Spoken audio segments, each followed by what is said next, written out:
This episode is dedicated to Asicionus, Miles Gevremont, Den Sauce, and Shingala Shota, for becoming our newest Southpaw supporters, and helping to make this project possible. The Southpaw podcast and project is supported entirely by listeners like you. If you want to support the work that we do, please leave us a 5-star review wherever you listen. Share these episodes, follow us on social media. If you're a new listener, make sure to click subscribe.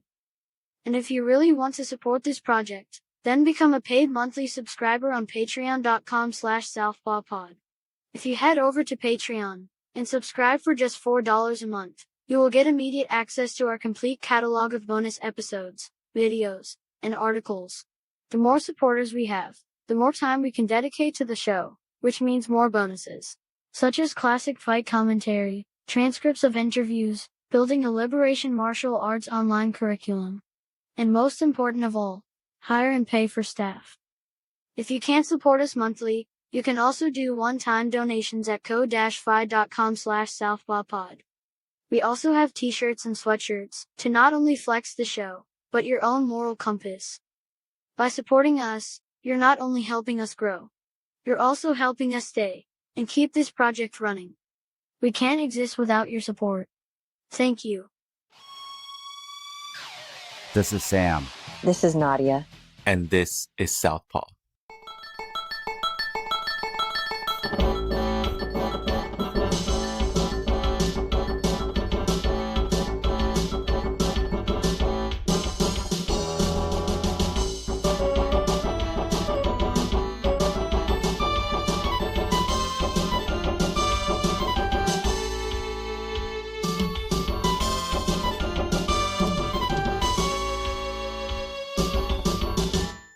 Today on Southpaw, we have a returning guest, sociologist and activist scholar, Professor Nadia Kim. Welcome back, Nadia.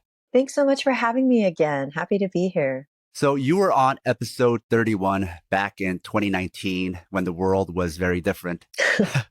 The topic back then was also neoliberalism as it relates to racism. At the time, we talked more about how that reflected itself in movies and uprisings.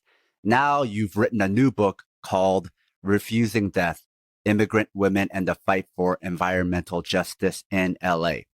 Having read the book, I know this was a massive undertaking that must have started well before our first chat up until very recently. So now I can see how working on this project might have informed our conversation even back then, as neoliberalism and race are once again at the forefront of refusing death. So as is our style, we'd like to jump right into it. Tell us about Refusing Death and what it's about. Yeah, so definitely when we talked last time about Always Be My Maybe and Crazy Rich Asians, I was about a year into the fieldwork. And one of the things we talked about in that last episode was the importance of the politics of the body and emotions when we think about racism, classism, capitalism, right? Imperialism and globalization. And that was one of the main findings of my research, which I didn't necessarily expect, but made perfect sense when you're dealing with immigrants of color, people of color, who not only face physical problems because of environmental contamination that's unequally unleashed against them, but they told me a lot about the emotional stressors, not just of worrying about their asthmatic children or the bronchitis and cancer that was in their families or in their communities, but also because these are immigrants of color who, for example, on the mostly Mexican Latinx side, because that's one of the major ethno-racial groups I worked with, they have to worry about deportation and surveillance, and they have to worry about being low income. and how are they going to pay the bills? And they don't have transportation, which in Los Angeles, as you well know, makes it incredibly hard to be mobile. Our public transportation system is not expansive or strong, though it's gotten a little better, but definitely not where it should be in 2021. So they're dealing with nativist racism. Of course, we now call it white nationalism, but I prefer the term nativist racism because the research I did was before the rise of Trumpian neo-fascist racist demagoguery, right? And so all of these things, and they're also dealing with intersectional stereotypes as women of color. So on the Filipino side, they're dealing with being seen as forever foreign Asians / Latinos, right? Filipinos occupy a unique position. The women are seen as either being passive or fiery. You see that also on the Latinx side, but also on the Latina side, you have stereotypes of them being these hyper fecund mothers who are birthing too many babies and bringing down the culture of California and the United States. So you can understand how this is an emotional assault on them and their communities. But it's also important to remember because what I found was, and I won't go in depth on this right now, but they were very attuned to the ways in which regulatory agencies in the government, as well as corporate America, also used emotional power as a way to control the situation. So that was also very important. So just to clarify, sounds like then because your research started before Trump, nativist racism existed prior to Trump. I think a lot of people try to make it seem like racism, white nationalism started with Trump. But yeah, I think even without research, especially if you're a person of color, he did not invent this. And if anything, he's just a symptom of this. Yeah, no, it's been going on since immigration to the United States, well, after the Pilgrims, after the British, colonialists. But yeah, it's something that has anchored and been foundational to our country, but in part because of the white over black binary being the main focus. And in many instances in history, rightly so, that we don't have as strong of an understanding of how politics runs on nativist racism. It's just that the rise of Trump was unique in that that was the cornerstone of his campaign, was actually being a nativist racist white nationalist. And it was part of a larger movement around the globe of essentially being anti-Muslim and anti-immigrant and anti-refugee. So I just think Trump mimicked what was already going on in Europe, right? You see the rise of these neo-Nazi nativist movements. And you see Brexit, etc. I mean, it goes on and on.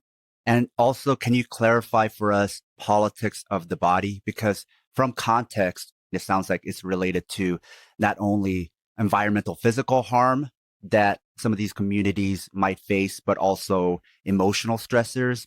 But can you actually elaborate exactly what it is? Sure. One of the first ways we need to think about the politics of the body is that racism, sexism, classism, etc., rest on the notion that those that are subordinate in those hierarchies, be they race, gender, class, for example, are more embodied. So they're more in their body, right? So blacks are athletes, but they're not that smart, right? Women are to be looked at, ogled, harassed, raped, right? But we don't want to hear them speak and hear them speak their mind. White people are intellectually superior and more civil and more rational than people of color. whether it's the people they colonized abroad or the people they settler colonize here or the immigrants that come in. And so we owe that insight to women of color intersectionality scholars. But I know one of your questions is also about Michel Foucault, who looms large in my book, especially towards the end, when I try to weave it all together theoretically. And one of the reasons Michel Foucault's work is so important, even though my book devotes many pages to critiquing him, at least, or trying to expand on him or extend his work, is because he was the first major theorist to popularize how power is wielded by managing and governing large populations.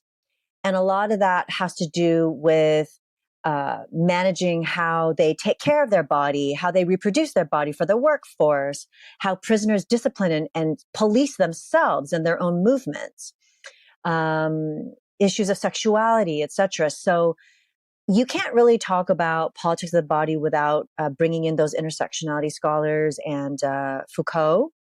But I also think that Foucault was a great opportunity for me to try to make race more centered, resistance more centered, material inequalities more centered, and non-European contexts more centered in his paradigm. This actually explains for me then why I often see theorists refer to Black bodies. Yes. It sounds like it's also a criticism how we're embodying them. We just dehumanize them into a body, right? Yes, exactly. And that's one of the justifications for violence or mass incarceration or deportation or treating them like a COVID virus, right? It's this notion that those others are embodied in a way that we, white people, white Americans, white Europeans are not. And that's why we have to also think about the gendered component, the sexualized component of this, right? So if we bring it back to the COVID example, what's one of the reasons that Asian American women have been disproportionately attacked, assaulted, and victimized by COVID-19 related racism? It's because women are highly sexualized and embodied. And so I think that's one of the reasons they were targeted by the massacre in Atlanta and also overall by the statistics of hate violence. What's the significance of the title Refusing Death? The significance is that these Asian and Latinx immigrant activists, and by Asian, I mean it's a mostly Filipinx-led movement, but there's other Asian ethnics involved. And then by Latinx, I mean mostly Mexican immigrants.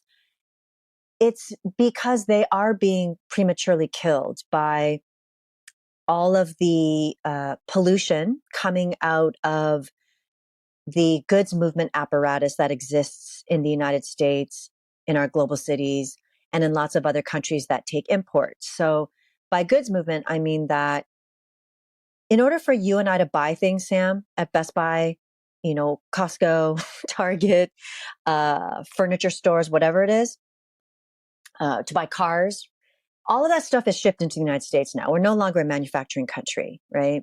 So a lot of it comes from manufacturing nations like China, and they come in through shipping ports. What do those ships run on? Diesel. They have to transport all those goods onto trucks. Trucks run on diesel. They have to put it on trains to cart it across the country, right? Those run on diesel. And you have freeways and train yards, right, on which those modes of transport travel. And related to the pollution from goods movement is pollution from oil. So many folks don't know, because LA doesn't publicize it, is that LA is the city of oil. We're the largest urban oil field in the United States. And so in order to prop up an oil industry, you have to have all those trucks and other forms of transport move all that oil. right? You got to store that oil in oil drums. You need to refine that oil, right? So you have all these oil refineries also surrounding these communities that are already choking from diesel plumes from all those sources I mentioned, and all the extra pollution that comes with the movement of oil. So they are prematurely dying of asthma, cancer. Some of the studies have shown that there's a linkage to heart disease, bronchitis, and just in children in particular, right? Just less capacity of their lungs, and so they're prematurely dying. And one of the most interesting and astute definitions of racism comes from a scholar named Ruthie Gilmore.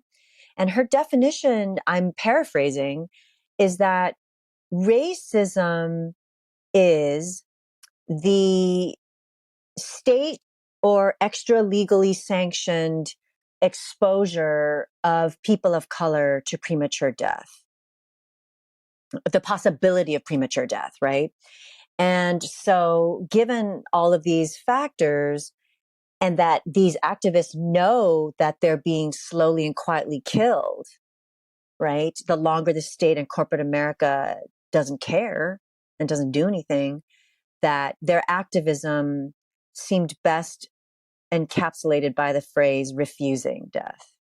And in that light, then, what does environmental justice mean when racism is about premature death? Environmental justice means all people's ability, but in particular, it addresses people of color and low-income people, low-income white people, their ability to live, work, play, worship, and attend school in communities free of environmental contamination, hazards, toxins, and the ability not to have to face premature death.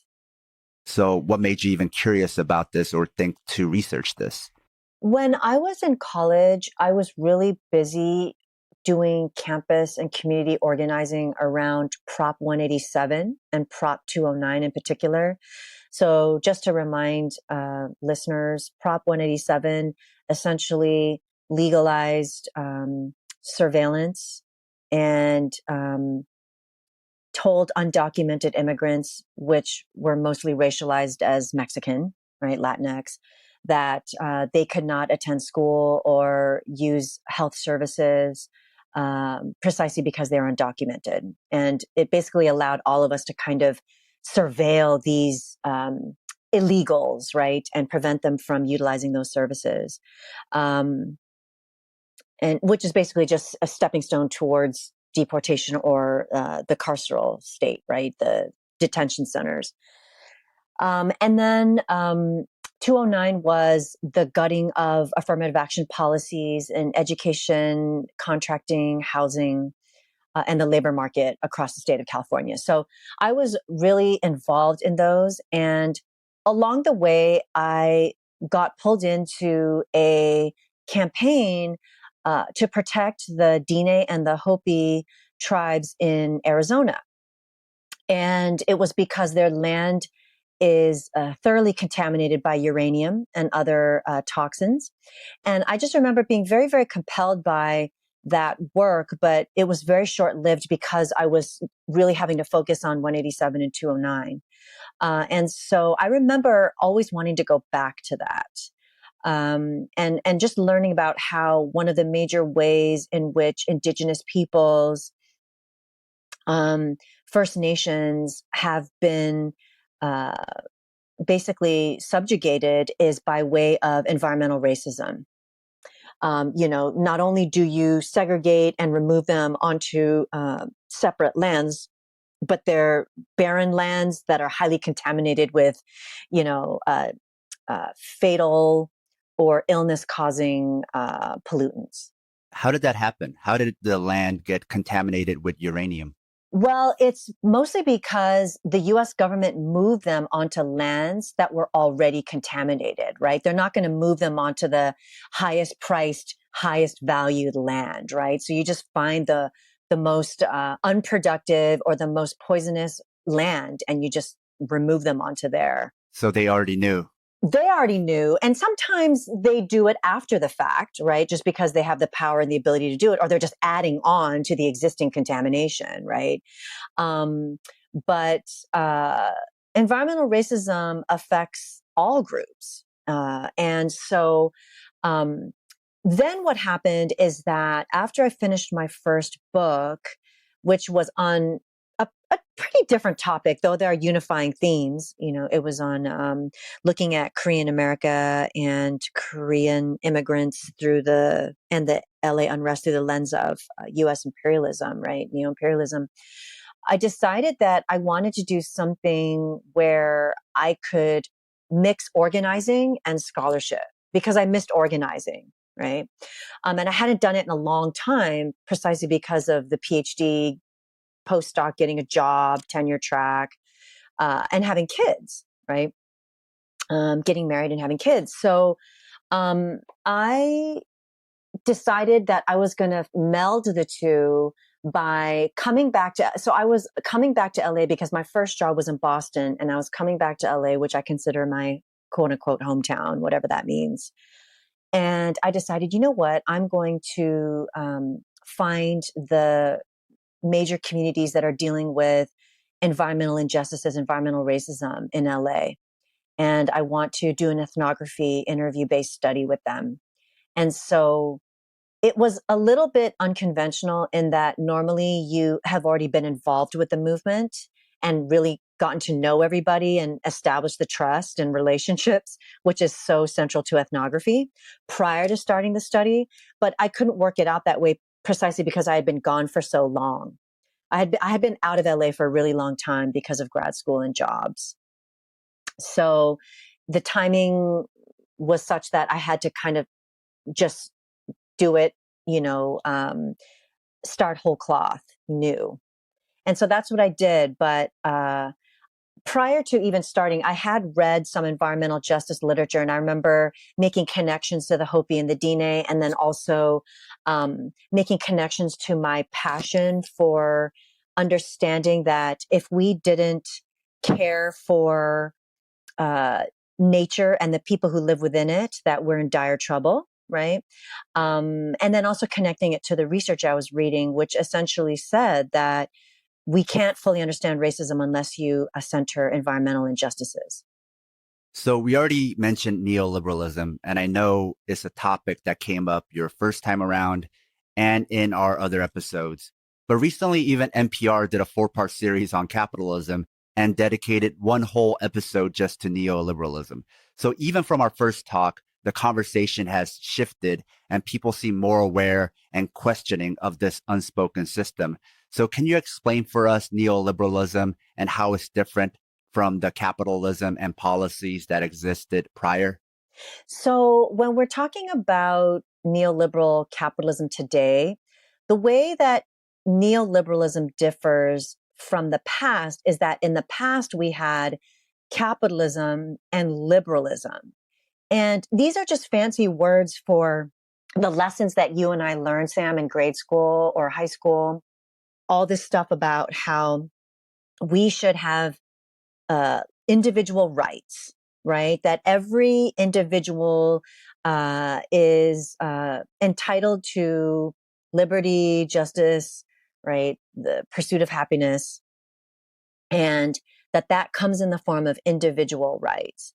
So one of the ways that we could think about it is that because capitalism, by necessity, by definition, creates major inequalities, economically, racially, gender-wise, etc., that you have to have some social programs, you have to have some government apparatus to put Band-Aids on the inevitable impoverished populations, the inevitable impoverished of color populations, because we often use race as the main way to divide and to hierarchize people in this country.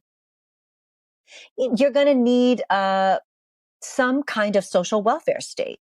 So what we had in the past was obviously more of a manufacturing capitalism up until about the 1970s, okay, where we made things for export and use within the United States. And you also had the development of a social welfare state, most famously popularized probably by Franklin Delano Roosevelt in response to the Great Depression, right? 1920s, 1930s. So you have the rise of the government intervening to create jobs, to ensure your money is safe at the bank and that the bank can't just declare bankruptcy, right? That you have Social Security for retirement, that you have the ability to join unions and things like that. Now, one of the things that's an important side note is that people of color were originally excluded from all of these social welfare benefits. And it was only later on that they were added in. So even in the social welfare state, there's issues, right? Racial inequalities. But that's the capitalism that we had. And then starting in about the 1970s and the 1980s, we deindustrialize, okay? And we have economic restructuring. So we become no longer a manufacturing-based capitalism, but now service-based capitalism, a service economy. And service economies essentially are about high-skilled, high-paid service, low-skilled, low-wage service. I don't like to call them low-skilled. I actually don't think they're low-skilled, but that's kind of the mainstream discourse, okay? I'll call them low-wage essential workers, right? So you have the rise of tech, the information age, and you have all these other professionals, especially under the Reagan era of the 1980s, whether it's law, entertainment, medicine, engineering, computer science, right? Starting to define the higher paid, higher skilled service sector. And in our global cities and all across the globalized world, you need low paid essential workers to service these the higher paid sector, right? So you need janitors, you need cooks, you need farm workers, right? And this is also to serve the middle class, right? The middle class also comes from that college educated sector for the most part. And so you need nanny maids, right? You need gardeners, a dishwasher. I mean, the list goes on, right? And so that was what essentially became American capitalism after that point. And it's at the same time that you see under Reagan, the Reagan era, the rise of neoliberalism, which is no longer about, well, we have laissez-faire capitalism, but we still need a certain social welfare state to address all the injustices and inequalities that extend and flow from capitalism, right? And racial capitalism. Now we're just going to let it be laissez-faire, okay? That the market is essentially the altar that we all genuflect to. And that we don't need these big government programs or social welfare programs anymore, because individuals should just be able to pull up their bootstraps, pull up their pants, and essentially just make it on their own. Okay. And so neoliberalism is essentially saying that we're neglecting you. And it's even more fiercely tied to individualism, right? In the sense that you have the rise of respectability politics, right? Like if you would just be respectable and, do the right thing, then, you could capitalize on all this wealth and largesse in the American economy.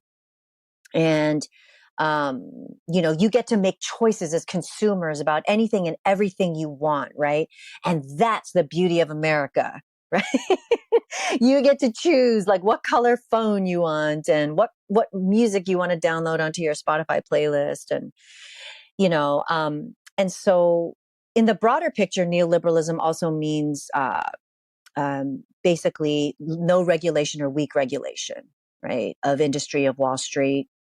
And with the industry part, obviously that directly affects the communities I study, but Wall Street is also related. It always is in some way. You also have the rise of free trade policies like NAFTA. And we're still in that era, right? Which is now about ensuring that the most advanced countries and the richest countries in the world, they run the World Bank and the IMF, and they basically bully developing nations, the global South, into privatizing everything and allowing US investors, European, Japanese investors, right, into their countries, capital, all of that, to make everything for profit and to ensure basically a modern day slave-like labor force in these developing nations.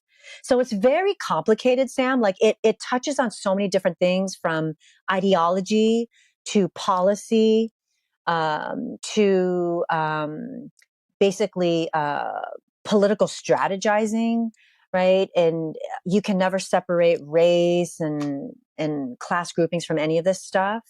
But it kind of makes sense if you recognize that America has always been based on this notion that, oh, the state and the economy are separate, but they're not, right?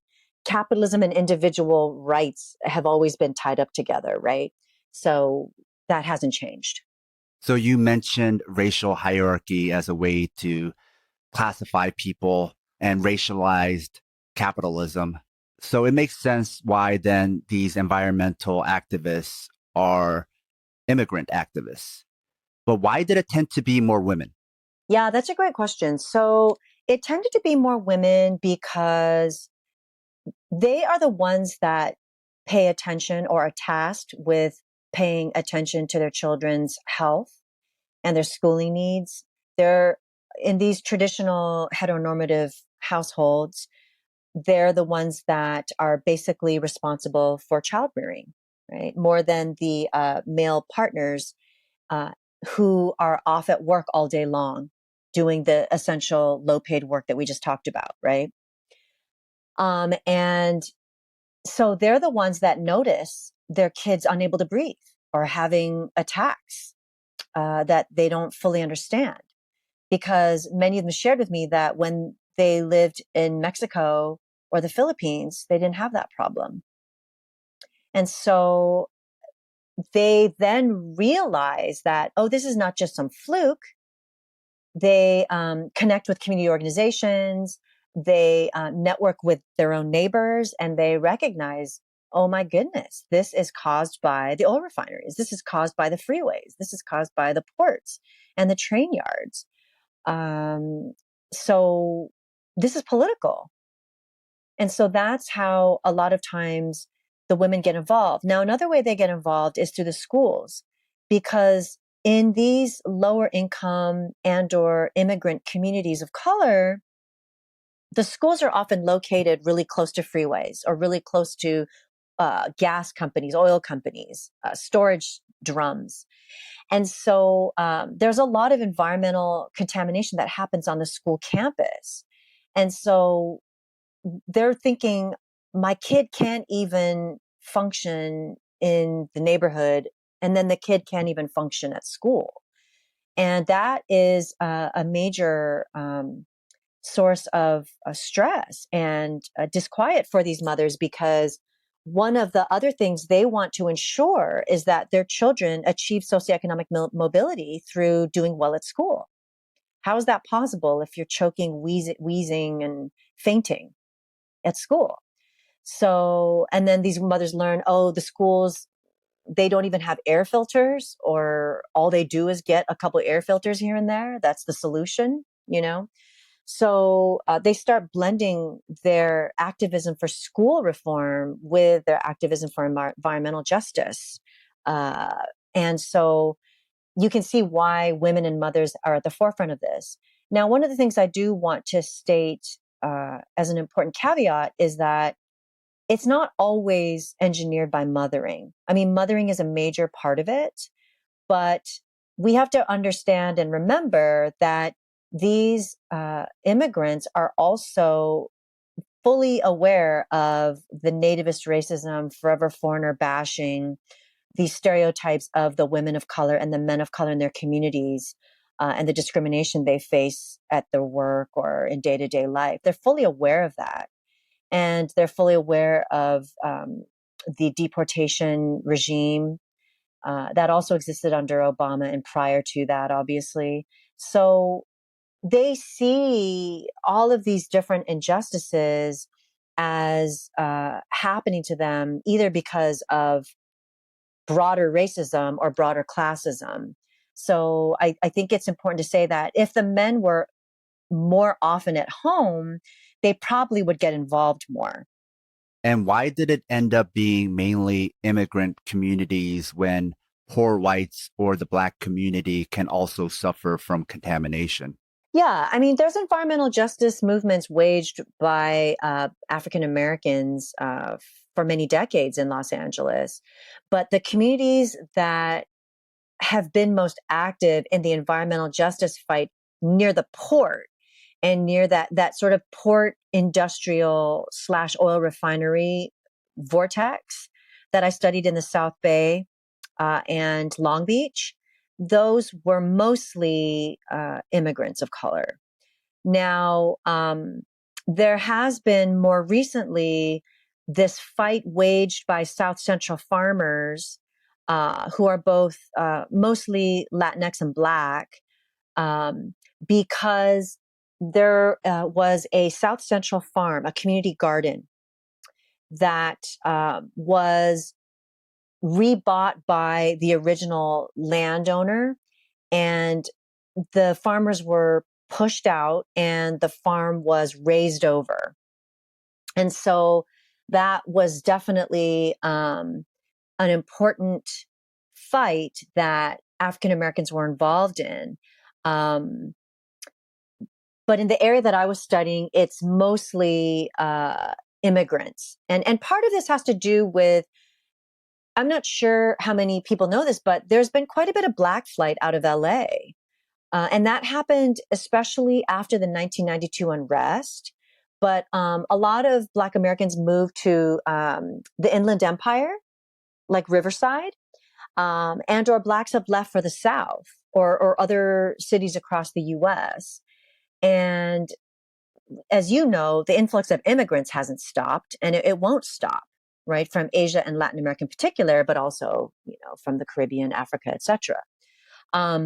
So Los Angeles is a gateway city. It's not just a global city, but a gateway city, right? We're one of the first places you can stop from the Pacific when you cross the Pacific. And also California, because it used to be Mexico, is connected to Mexico, Central America, South America, right? So you have immigration coming up through there. So yeah, but I do want to emphasize that environmental justice issues have mostly been fought by people of color, because environmental injustices have mostly been about environmental racism. So that means that even middle-class communities of color have often been more environmentally polluted on than low-income, impoverished white communities. That isn't always true, but it is often the case. And African Americans, Black Americans have been active in environmental justice fights in LA, but in lots of other areas of the United States. And so I definitely, by focusing on immigrants who've not really been focused on at all with regard to environmental justice, I'm in no way negating the Black American legacy of fighting environmental racism. And there's much more documentation about white flight. And so when you speak of impoverished, poor communities, I can't really think of an area of LA where it's like an impoverished white community. Yeah, no. Yeah. I mean, either some of them may be homeless, right? We have a large unhoused population and only growing in LA.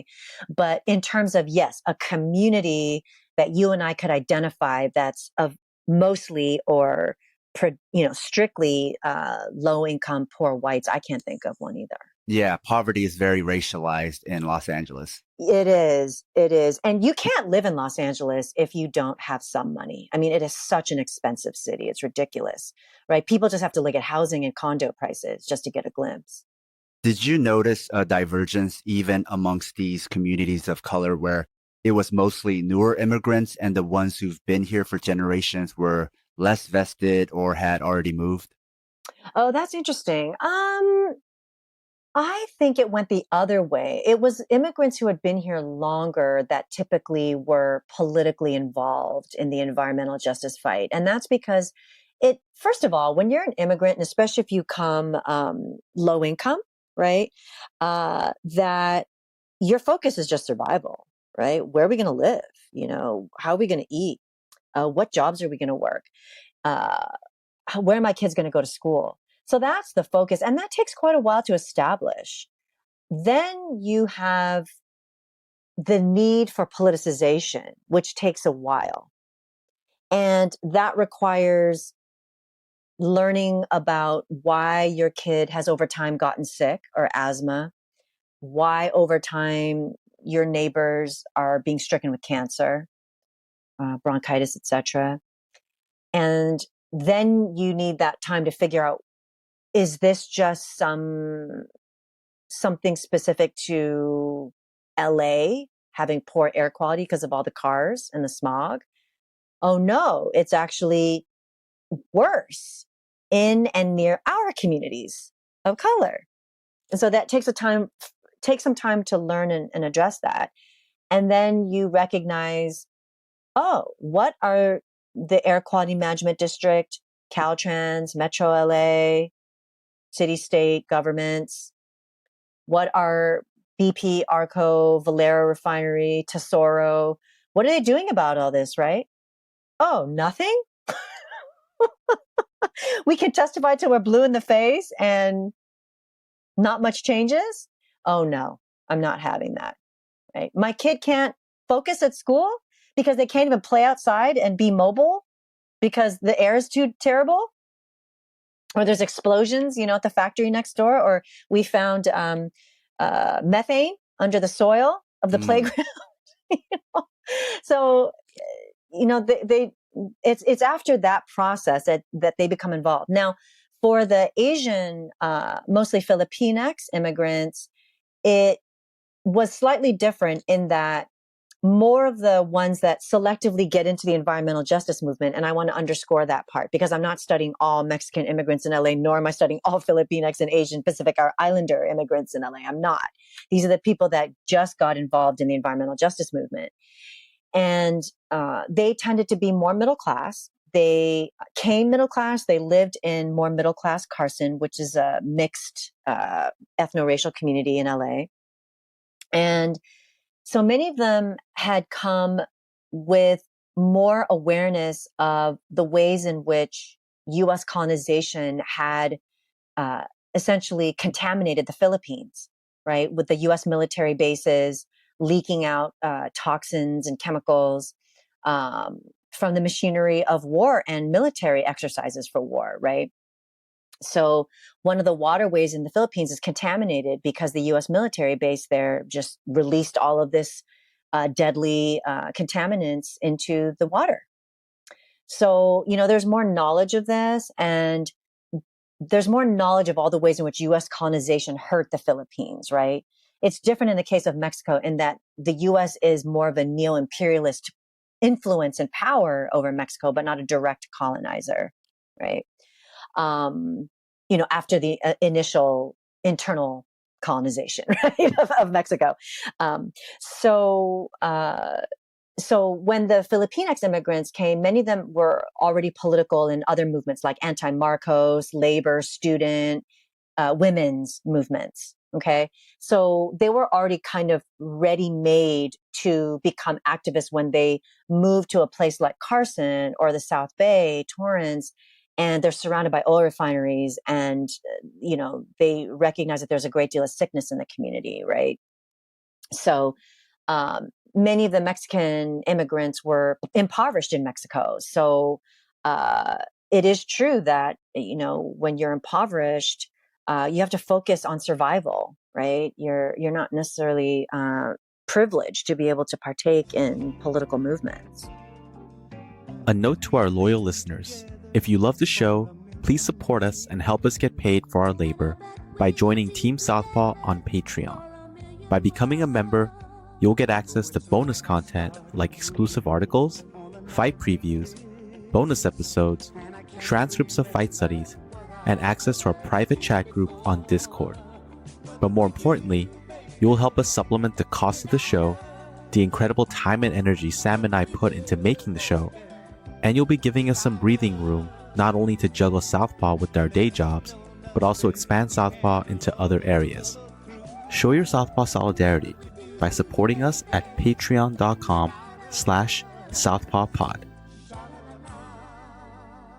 So you already defined for us what environmental racism is, and you gave us some examples. But I think for listeners, this is still a new concept that they're trying to process as they're listening to this. So you already gave us examples about asthma, birth defects, infant deaths, cancer. But can you give us some facts about how that differs for communities of color versus white communities?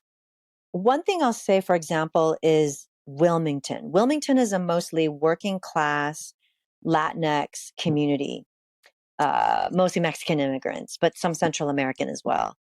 And in Wilmington, they actually started monitoring benzene. The state had never monitored benzene before.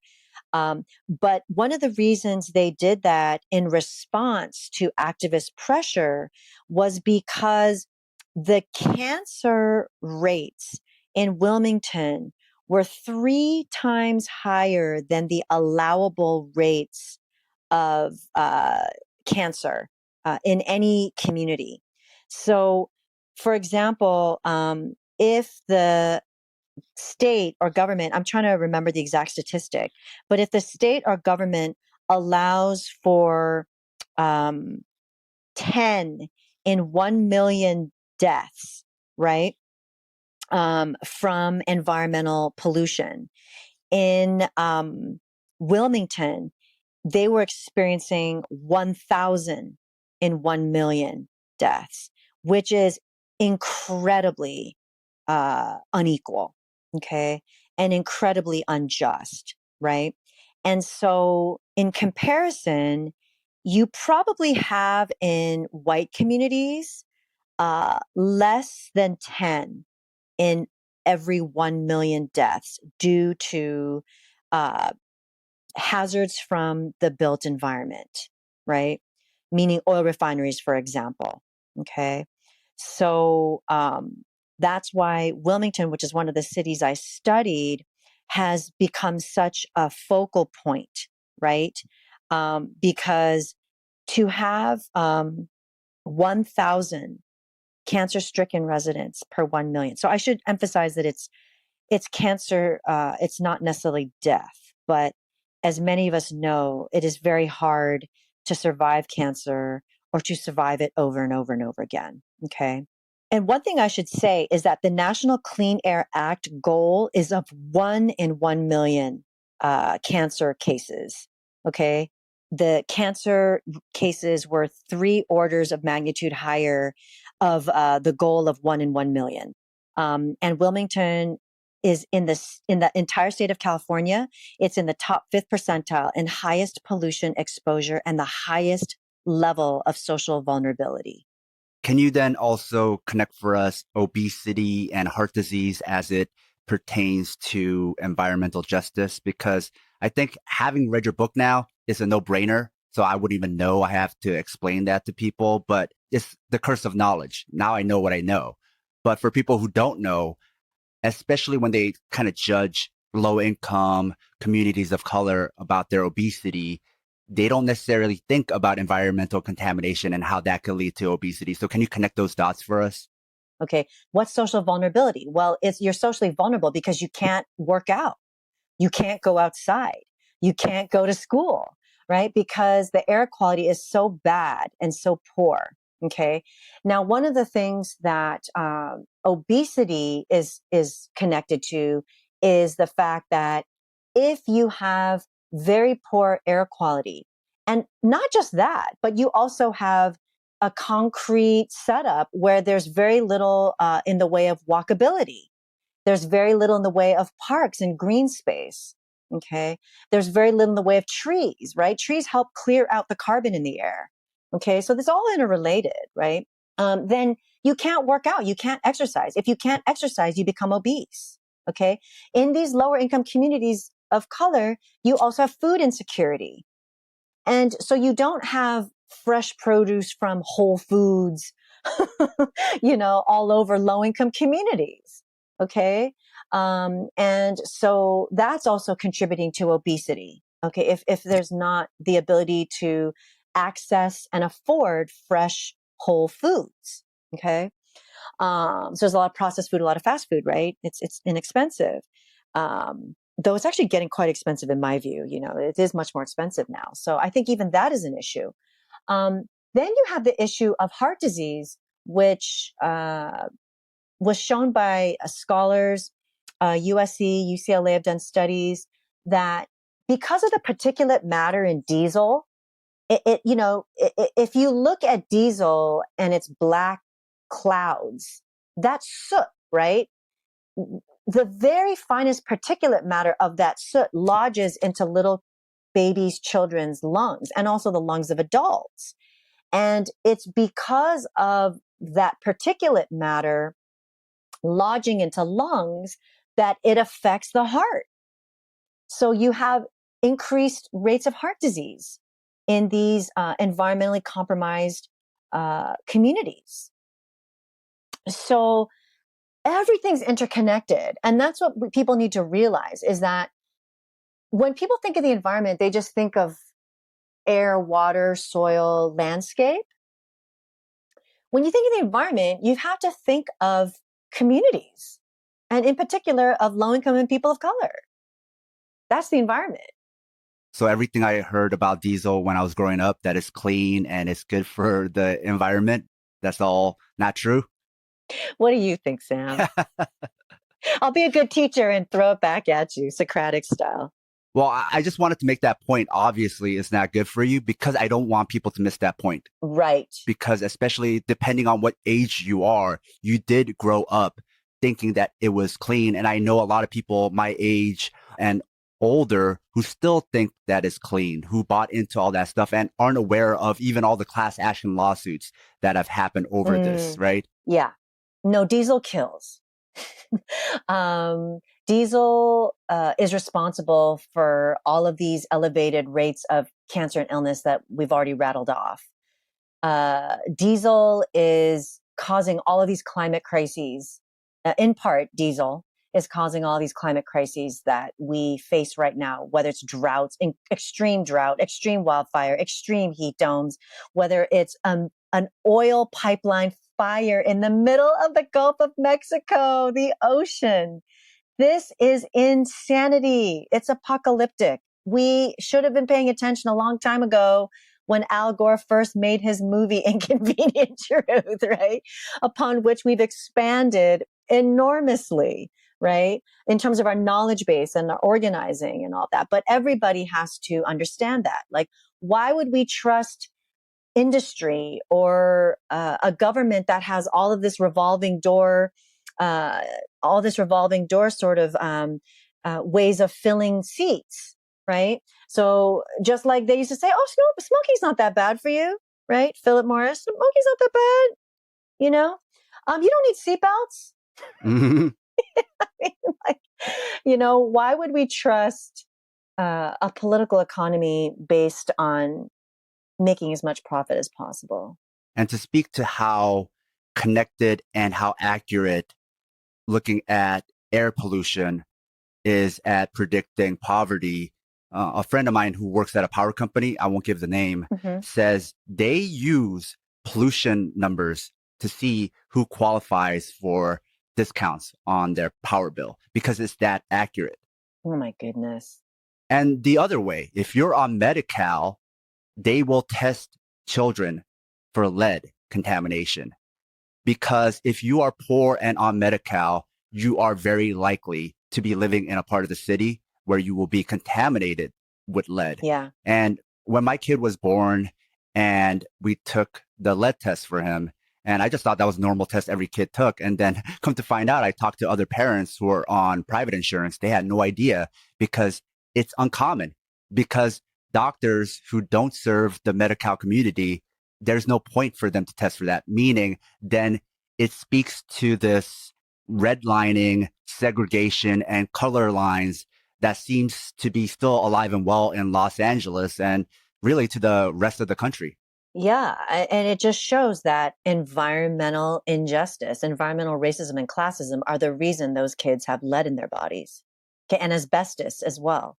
The Flint water crisis, right? Yeah. I mean, the Dakota Access Pipeline across native lands. I mean, it goes on and on. Even Pacific Islander communities. We don't talk about Pacific Islander communities through U.S. settler colonialism, right? They are contaminated by the bases in Guam, Samoa, etc. You know, I mean, and military exercises, right? War and the war machine is the biggest polluter in the world. We can use examples like Agent Orange in the war in Vietnam and Cambodia and Laos, right? I mean, look at the damage that is done to this day, you know, and this is many decades ago. Okay. And people still suffering the effects of it. Look at Hiroshima and Nagasaki, the atomic bomb. People still to this day suffering radiation exposure and death and illness as a result. And then you have all the ships, the carriers that are constantly patrolling the ocean. Speaking to your point about diesel and emissions that are every day just casually becoming the daily biggest contaminator of the world. Yeah, no, exactly. And then now I want to just make sure that I'm being clear. When I say that when we think about the environment, we also need to think about communities of color and people in the global South, I'm not excising ecosystems and animal life. All of this is a part of our world for a reason. We need each other, right? There's a huge bee die-off because of, the pesticides that are basically killing them, right? That we use, like, what's that weed? The weed killer? Roundup. Yeah, Roundup. Yeah. Roundup Ready, right? I mean, we're not going to have food if we don't have bees to pollinate the crops. Like all of this is interconnected, right? So one of the things about the naval ships and the sonic testing that they do underwater, it's basically killing or rendering insane the ocean marine life, you know? And so that shouldn't happen either. That can't happen either, right? And so we need to think about the ways in which racial capitalism, neoliberalism, white supremacy, global white supremacy is essentially choking everyone and everything to death. I don't really know how else to explain. I mean, it sounds very dramatic, but I actually think it's apt. Actually, your book discussed how many of the activists you were working with were apolitical outside of local politics, or how sometimes they were even registered as Republicans. Yes. I've wondered about that myself with local immigrant communities, but your book really clarifies something for me, and even everything you just spoke about right now. Because if you're an immigrant who cares about environmental justice, you've probably had politicians from both parties support some of these corporate polluters. So it's much harder to differentiate the nuances of the two parties. And I've seen this as well with the Korean American community. It's really a coin flip sometimes, which party you end up in, because the church is so vital for many immigrants. You just fall in line with what everyone else is doing at your church. Sort of like when you're taking a test and you look over at your neighbor's answers. I think we take for granted that the two parties don't seem all that different the lower you are on the social ladder. And then speaking even more broadly, when we're talking about racial capitalism and white supremacy, these things don't care about political parties. Mm-hmm. They are working hegemonically. And so your truth when you're being oppressed is very different from when you are higher on the social ladder and when you have a higher social position. Mm-hmm. Yeah, those are all a part of the equation. I think another thing to add is that when you are a group of people who see racism and classism as thoroughly embodied and thoroughly rooted in emotional injustices, that one of the reasons why they were social conservatives is because of their rootedness in embodiment. So, for example, you shouldn't have two same-sex people loving each other or marrying each other, right? The tradition is that you have a cisgender man body and a cisgender woman body procreating and giving birth, right? That you should not abort a child, right? So it's not an issue of choice, it's an issue of being pro-life, right? Hmm. That you should allow that baby to come to term. And so I think that fuses both the church doctrine you were talking about, as Hmm. well as a focus on embodiment as a centerpiece of your political ideology and identity. Okay. I think another thing is that the Latinx immigrants in particular, they were also not interested. Oh, this was also true of the Filipinx and other AAPI activists. They were not as interested in politicians who could not or did not embody their community in some way, shape, or form. So if you're some federal person out in the DC Beltway, you don't know anything about Carson, what it's like to live there. You don't know anything about what it's like to live in Wilmington or Long Beach, West Long Beach, or Torrance, South Bay. Then I have no time and I have no space for you.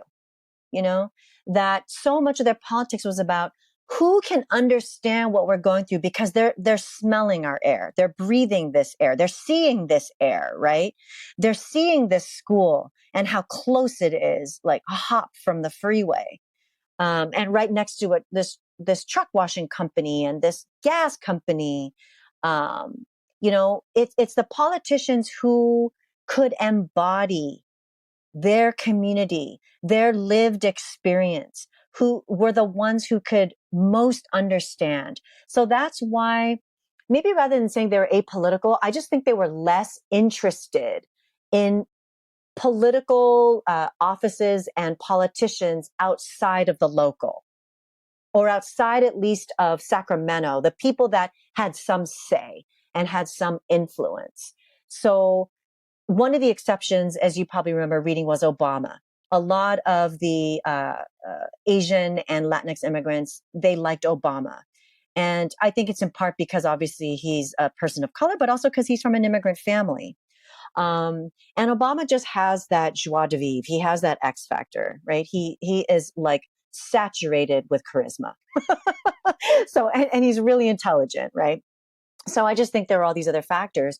They basically got turned off by him with the lack of work on immigration reform in his first term. And then the rumors about why are these deportations happening under Obama. So I think that's why there's all these other factors. But I will say that the AAPI community, the vast majority of them are Democrat, despite the fact that both parties prop up racial capitalism and they're paid out by lobbyists Yeah. and have revolving doors, right? They were still Democrats because the Democrats have at least tried to address environmental injustice in a way that the Republicans pretty much never have. Now, we've been speaking a lot about fuel. We've been talking about cars. So we're aware how driving a car can increase pollution. But can you talk to us about when you don't drive a car, when you don't have a car, how that can affect you? Yeah.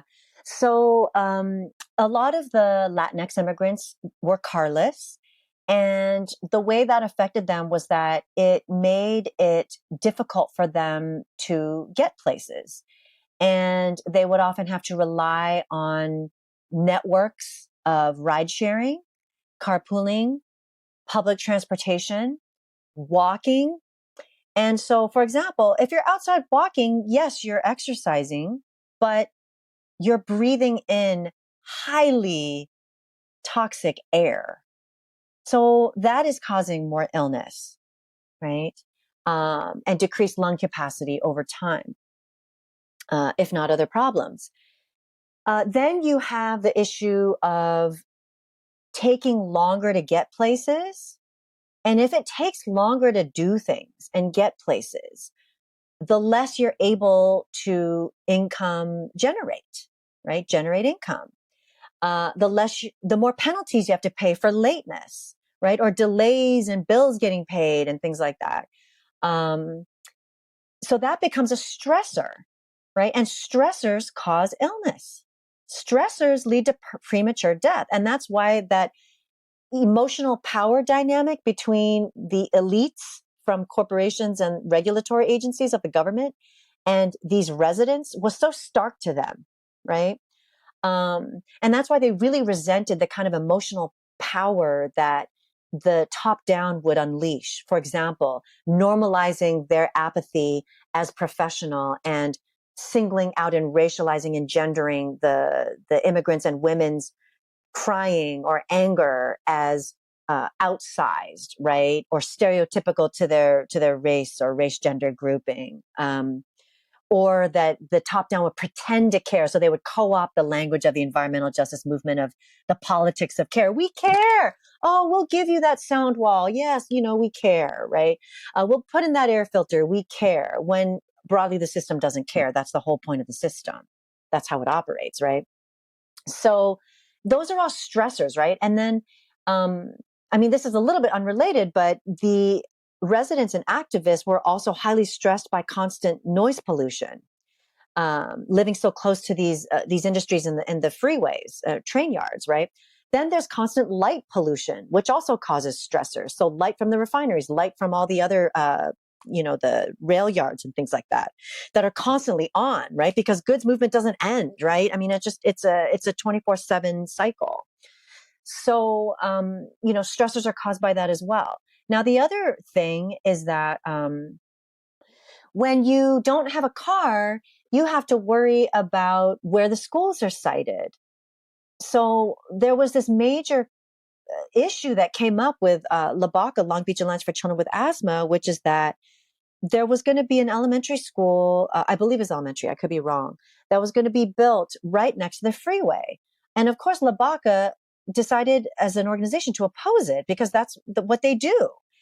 But then the mothers stopped them and said, you know what, I know that typically we would oppose this siting, but because we don't have cars, we need this school because it's walkable. We can get there and take our kids and pick them up easily.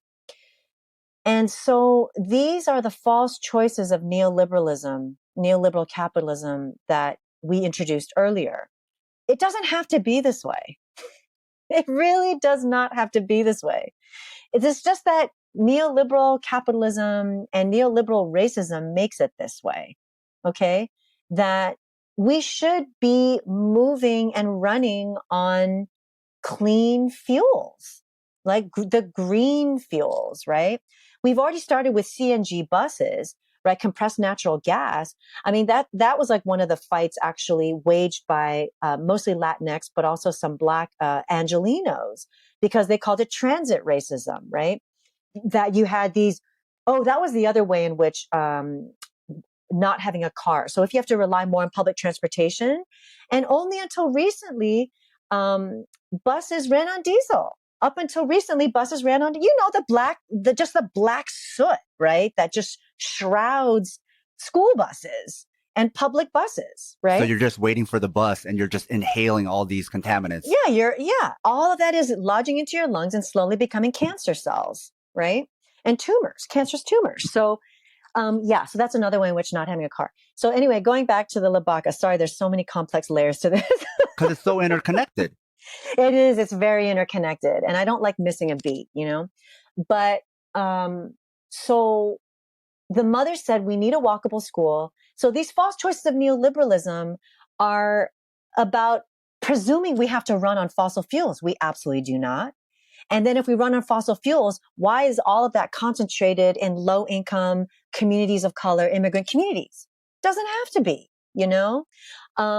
Why do schools have to be located right next to the, biggest polluters? They don't have to be, right? So all of the false choices of neoliberalism make it seem like, okay, it's either you die premature deaths because your kids go to school right next to a freeway, or you make sure you have access to education by having the school be within walking distance. And why is that the choice, right? It's a false choice. I can't help but connect this globally because just as those without cars in urban areas become victims of the air pollution, you've already mentioned this, but the same could be said of the global South, who buy less of the goods, but have to face the consequences of Western demands, Western growth, and consumption, what you spoke about, the goods movement. And even thinking about LA, I see a lot of especially richer Angelinos talking about, oh, we used to have such dirty air here. Sometimes I'll see a meme about LA and it'll show the smog decades ago, and they'll brag about how much we've cleaned the air, or just about how we've cleaned up America over time.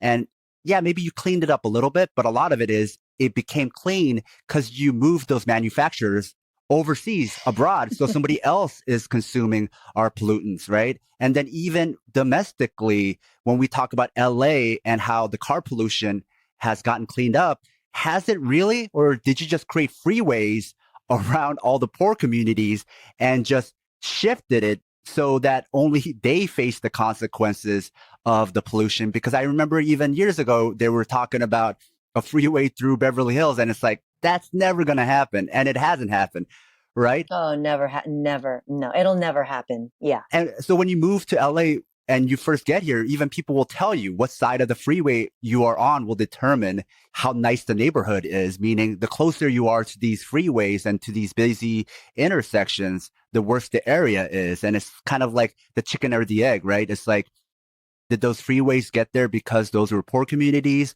or do we place poor people near freeways? Or do they become low-income communities because freeways are there? Or is it the other way? We place freeways there because they are low income. It seems like it's a little of both, where we push poor communities to the polluted areas, but because they are poor communities, we will also offset our pollutions and our dirty manufacturers to those areas as well, which makes the community worse and more impoverished, which makes it easier to exploit the community even further. A vicious downward spiral. Yeah.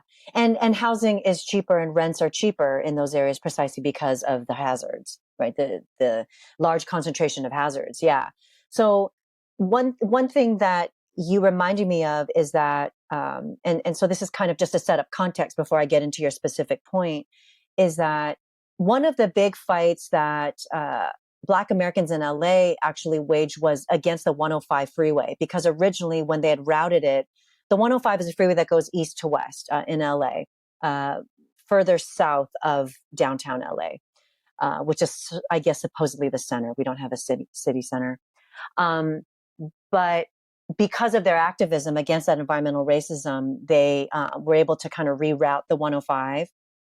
Now, what's important to remember is that we talk about Robert E. Lee and other Confederate officers as racist monuments, but we need to understand that the freeway is a racist monument. Those always run through communities of color, almost always, right? And yes, in LA, you have freeways like the 405 in nicer communities, and I mean, that's a little bit impossible to avoid just because no one can get anywhere in Southern California without the freeway. You can't get anywhere in LA without the freeway. But in terms of whose communities the freeway's running through, that's a racist monument, right? Probably the most racist monument in our country.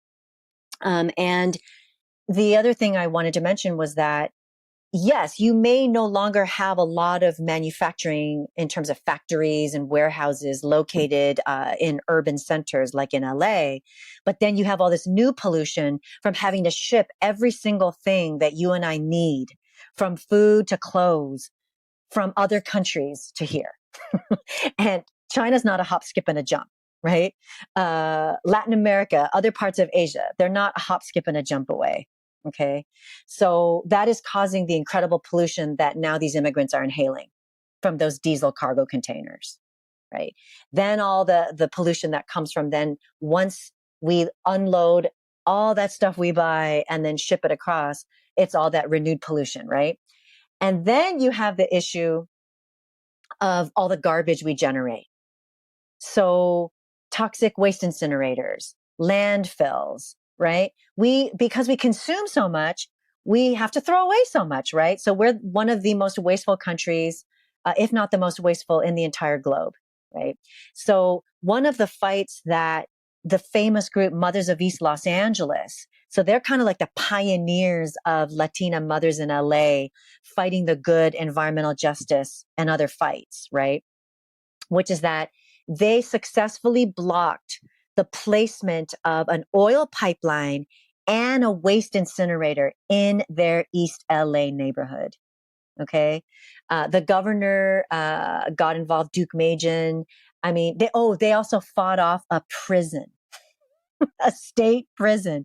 So notice how, kind of going back to your chicken egg argument, where's all that stuff going? It's certainly not going to Palos Verdes or Bel Air, right? Or Malibu. It's going to East LA, right?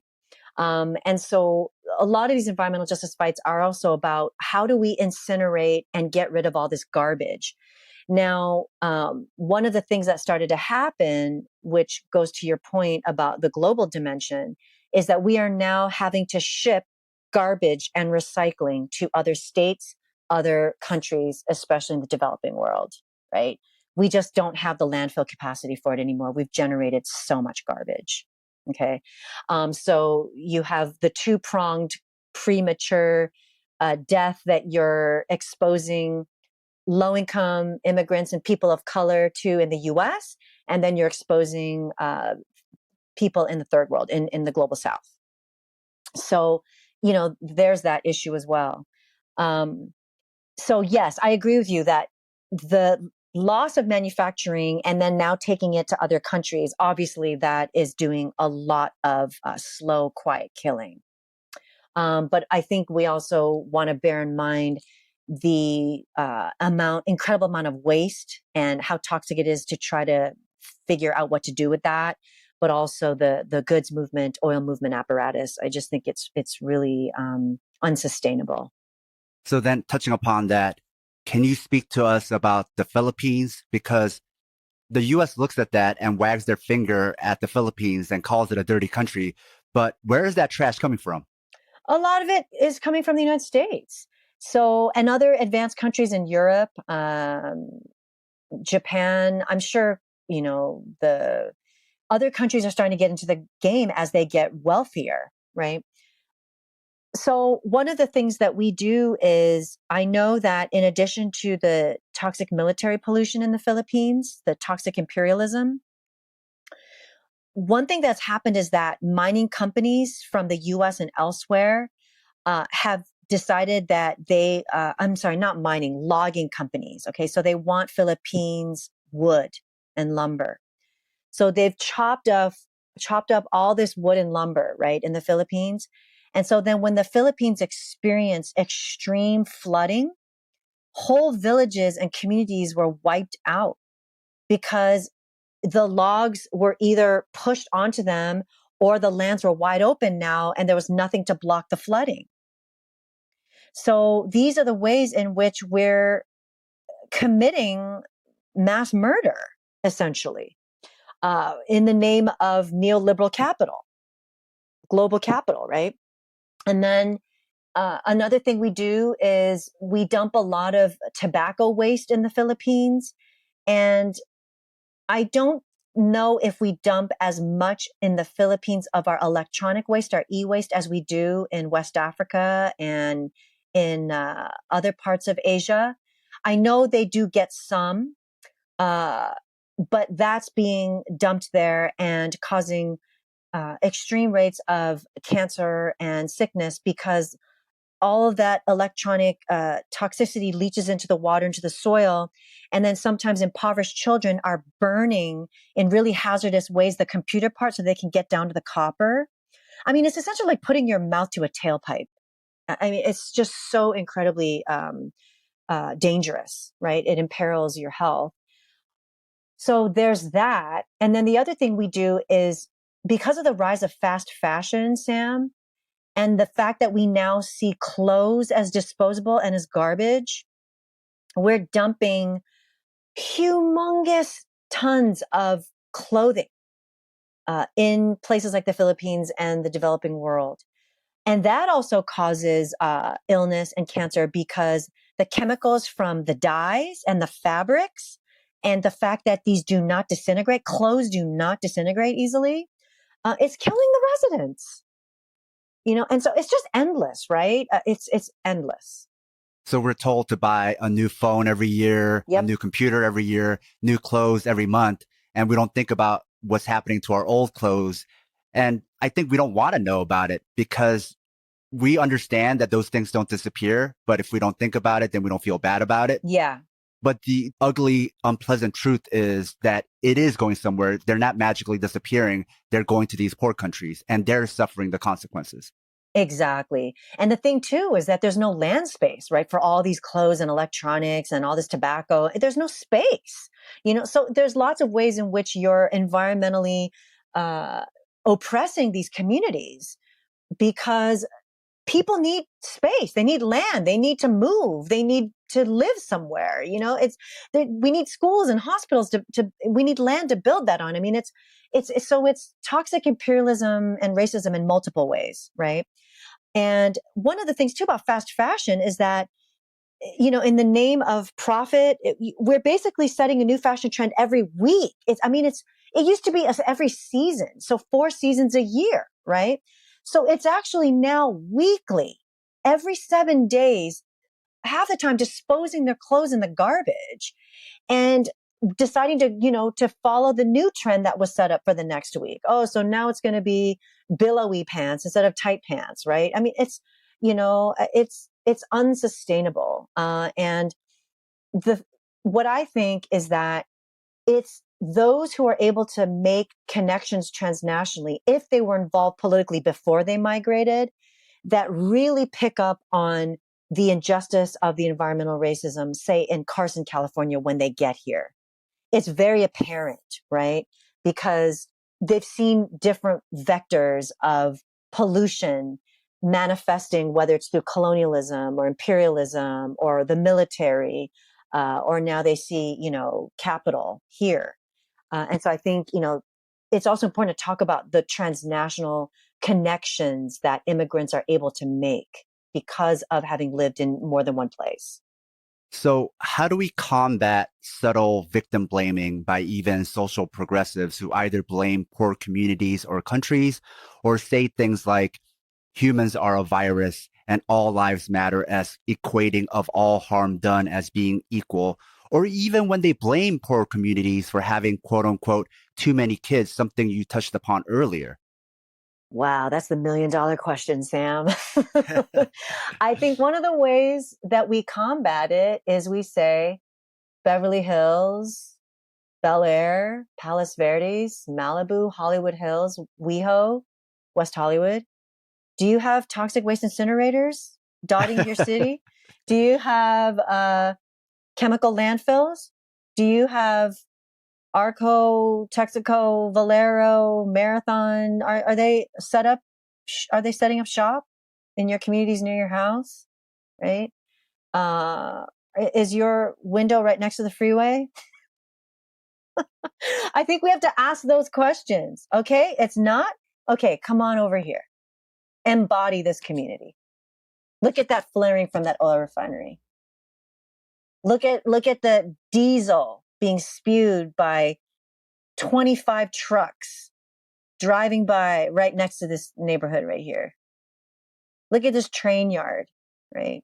Look at all that diesel being spewed out by that train so that, people can buy cute throw pillows and nightstands and food, whatever, like CDs, whatever it is, right? I think to me, it's like, I just think these are the ways in which we wake people up, because unless you take them out of their pedestrian, banal, taken for granted experience, no one will understand. And it's not even a guarantee that they'll understand even if they go do these toxic tours or they go embody these communities or they go see the long lineup of children outside health clinics wheezing. Some people still don't get it, but I do think that these women and these activists are onto something when they talk about the power of embodied politics. and the power of really emphasizing the embodied, the bodily and the emotional inequalities endemic to racism and classism. Actually, you just explained to me why when I first moved to LA, I got an apartment near the 10, like right next to the 10. And every day when I opened my window, I would see all this black soot on my windowsill that I'd have to clean. And I always just thought, oh, it's just living in LA. But when I moved away from the 10 and didn't live so close to the freeway, I didn't have that as much of a problem. And now I understand it was because of the 10. All these years, I didn't know why that was happening. And I thought maybe it was just like LA was dirtier back then. But really, now I understand it had everything to do with my vicinity to the freeway. Mm-hmm. Yeah, it does. I mean, yeah, in LA, just given we have the worst air quality in the country, we're all going to have a little bit of that little dusting, right, of our windowsills and of our front doorsteps and things like that. But the fact that you noticed it and had it so much and had to regularly clean it off, that's absolutely from the freeway. And so one of the other things I just thought of was, what do we do when we have earthquakes and there's tons of rubble? Are we throwing that rubble over to Brentwood, right? No. So one of the issues that people had to deal with in Southeast Los Angeles was something they called La Montagna. And La Montagna was essentially all the freeway rubble from the Northridge earthquake. I believe it was 94, 95, right? So one of those years. And they decided to dump it in a low income, predominantly Latinx immigrant community with predominantly, you know what I mean, with a large unauthorized population, right? They didn't put it in nice part of LA. And it was when one of the local officials who represents the area went to La Montagna to listen to the environmental justice activists, and one of his lungs collapsed. That's when he was like, man, I have to fight for these people. Mm. And not every politician would do that, right? But he embodied the community. And as a result of embodying the community, one of his lungs had collapsed, which had never happened to him before, from all of that cement in the air. You know, that's when activists realized, okay, well, at least we come closer to elected officials moving, doing something for us. Wow. Yeah. I think that's an eye-opening way to end this conversation. I mean, we really could talk about this for a long time because it's accelerating and only getting worse. So even by the end of our conversation, there's new updates and new things that are getting worse. So I think this is really helpful for a lot of people to start understanding and thinking about environmental justice and environmental racism, probably for the first time, and probably something that they should have been thinking about, that I should have been thinking about, that we all should have been thinking about way sooner. So thank you for your time, Nadia. Oh, no problem. Thanks so much for having me. I just want to say climate justice is also for these communities we're talking about, right? And I think that's something we need to bear in mind, that when we think of climate justice, you know, we just think of it something out there happening in nature. No, it's heat waves, right? Lack of water, contaminated water. This is all also tied to climate justice. And so we have to understand that it is people in the global South and also people of color, low-income people in our own urban centers that suffer the most from climate catastrophes. We have to make that connection. Where can people find your book? If people go to Stanford University Press and type in the discount code refusing20, so I think it's all caps refusing, and then the number 20, I believe the 20% discount is still applicable. But if people don't mind paying full price, all proceeds from the sale of my book do go to the community organizations that I worked with in this book. And they're always resource strapped, so they could use every penny that they could get. I'll put all of that in the show notes. Now that's the show. If you enjoyed this episode and find this type of independent media worthwhile, please consider supporting the show on Patreon. We have a lot more episodes like this one in the works, but need your financial support to keep the show running. Even a few dollars a month goes a long way. No one does what we do, and it's all being funded by you, the listener. In return for supporting us, you'll gain access to lots of bonus content along with our private Discord chat.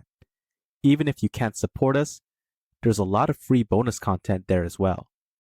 We also have an online store if you want to show your Southpaw solidarity by wearing our swag. You can find all pertinent links at southpawpod.com. And if you can't afford to support the show and still want to help, please leave us a 5-star review wherever you listen. This makes it easier for others to find us. And don't forget to share your favorite episodes or the podcast itself on social media. Tell your friends. Until next time, goodbye. Southpaw. Get in with the left. Southpaw. Sam. Paul. Southpaw. Southpaw.